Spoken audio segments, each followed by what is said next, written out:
5 years of gun rule is about to come to an end. Remember, it is your vote that is going to deliver you the change that you so badly need.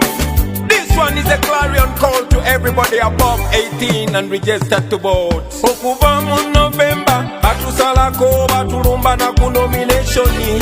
Abasi special force, military ne police bonna bagira mu information. Olune tutandika olugendo luwambu nga lwa tiagas na masasi. Penanga generation nga tuli ku mission ya kununula our nation. Oh, what a shame. Electoral Commission don't treat us the same. While others campaign, the opposition in jail they detain. Many comrades are dead, Nubian many others in jail. Yo, kati munangalye yo okumala wo bino linakulonda nga 14 fenna.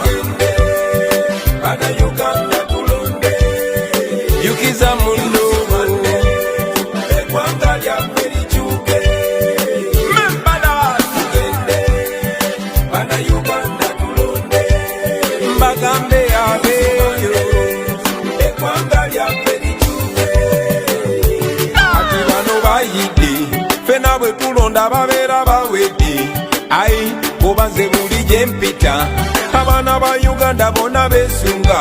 Ai bagamba nti kye balinda amaaso magule era bonna babuuka.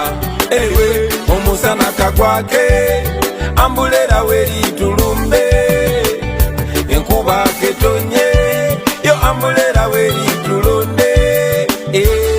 Kati gwe tikinga ambulera bogira batikinga nkugambye tikinga mambuli bogira batosula.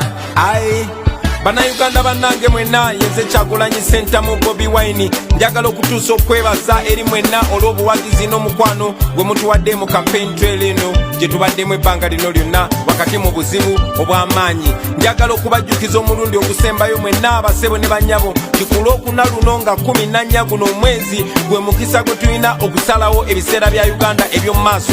Kuno kulonda kwe tugendamu kwa byafaayo kubanga akalulu ke tugenda okusuula ke katutwala mu Uganda empya. Mbajjukiza mwena era mbasaba mujjukize bannammwe abakadde mbayambe bagende balonde, abalwadde mbayambe bagende balonde, n'emikwano gyo gyonna gijjukize gigende kironde kuba guno gwe mukisa gwe tulina okwetaasa ku bufuzi obwamusibira mu bbwa. Guno gwe mukisa gwe tulina okugyawo obufuzi obwannakyemalira okuyingira mu Uganda empya. This is a clarion call to all fellow Ugandans, all of you that registered to vote. Remember the 14th of January, this Thursday, is the deciding time. This is the opportunity that we have to usher in a new Uganda. This is an election that is historical and revolutionary. So I'm reminding all of you fellow Ugandans to turn up in large numbers and vote, and make sure you protect your vote because this is history in making. Let us all come out and cast our vote. We are non-violent, but we are democratic.